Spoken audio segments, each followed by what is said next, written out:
Man's quest to control his own destiny and to worship a God that would give him freedom to define his own values and moral parameters was the central desire in his pursuit to bring all other humanity under his control and establish a new global order. Those throughout history who sought to implement this plan would stop at nothing, be it through deception or brute force, to realize their dream. A dream to rebuild the mythical city of Atlantis, described by Plato 2,500 years ago and believed by many to have existed in the antediluvian world. And along with this, to re-establish the principles that guided that society. The question will no doubt be asked: who, what, and if anything, is involved in the pursuit of this apparently far-fetched occult agenda today? If such a mystical concept as a perfect Atlantean society is in fact believed in and being implemented, then who are the players and what powers, human or otherwise, might these players have at their disposal? Indeed, can history, the Bible, and the unfolding of present-day events really confirm the veracity of such an agenda?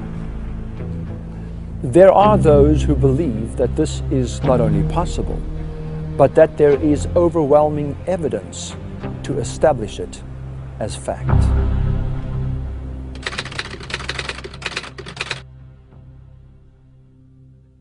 "400 years ago, Bacon, like many of his contemporaries, believed that Atlantis was America itself." He was trying to lay a foundation for what could be accomplished in the New World. Bacon was the head of Freemasonry and Rosicrucianism. He had a huge influence through being the chief of the Rosicrucian fraternity at the time. He had a huge influence on the birth of modern Freemasonry. And many of those Rosicrucians actually went into Freemasonry at that time to lift it up to its new level. And Freemasonry has a major influence on the founding of America. The president talks about how we want to bring democracy to all these countries of the world. Well, why doesn't he want to bring a republic to these countries?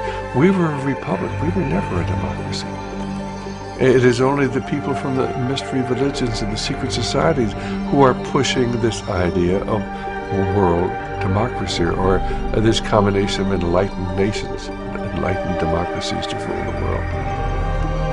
As incredible as it may seem, there are really people who believe that. They're working full-time to accomplish that goal.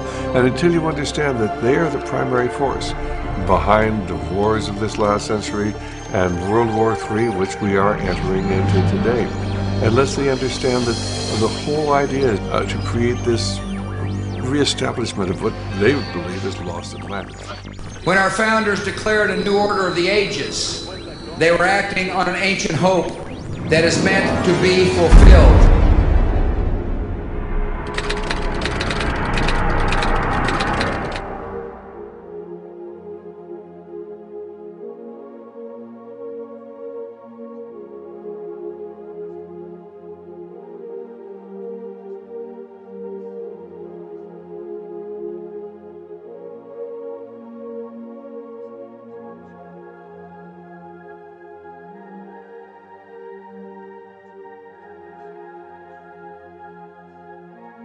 How was Alice A. Bailey preparing men's minds and hearts? She founded a publishing company by the name of Lucifer Trust, and then changed it to Lucis Trust. She also started a group called World Goodwill, an official non-government organization within the United Nations. The stated aim of this group is to cooperate in the preparation for the reappearance of the Christ. Alice A. Bailey claims that this Christ speaks to her.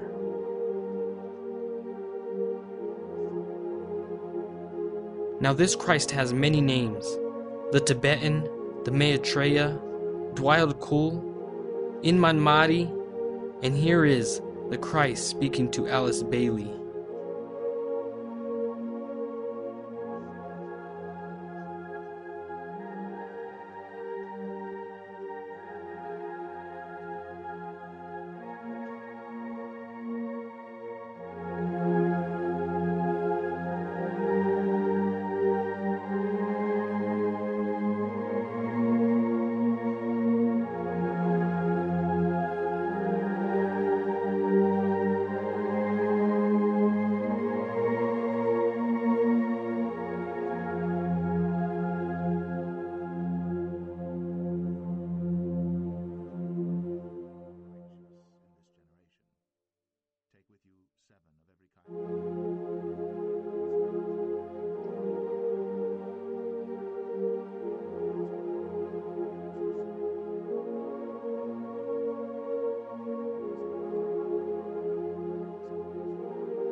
Who's helping Alice Bailey in the appearance of the Christ?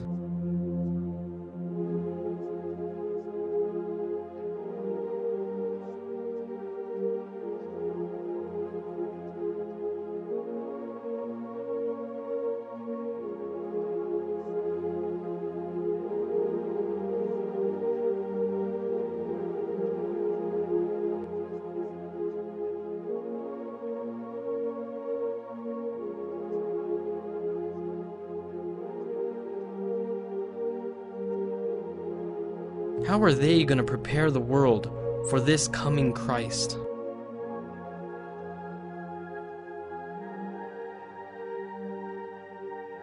First, they need to teach the world, either openly or secretly, on the New Age teachings and occultism.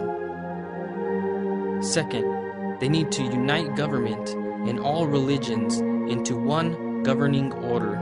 Third, there needs to be a population decrease. And as they decrease the population, they will also get rid of the old system of Christianity. How will they achieve this? By getting rid of the Bible-believing Christian.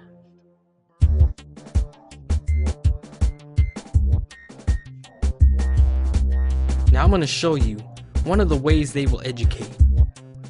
Propaganda.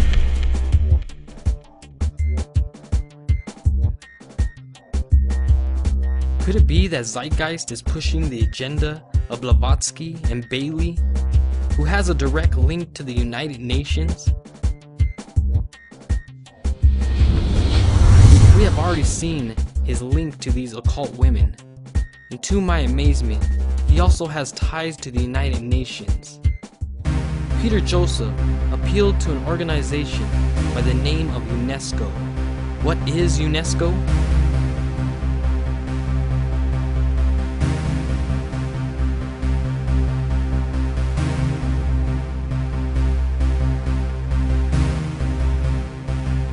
As you can see, birds of a feather flock together. Now there is a school that educates openly, unlike Zeitgeist, which conceals its true intentions. That is the Robert Mueller School. The first Robert Mueller School started in Arlington, Texas in 1979 to implement Mueller's World Core curriculum.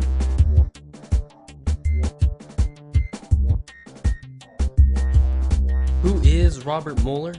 Robert Mueller is a former Assistant Secretary General of the United Nations and the Chancellor of the United Nations University for Peace and the chairperson of the Peace Party 2000.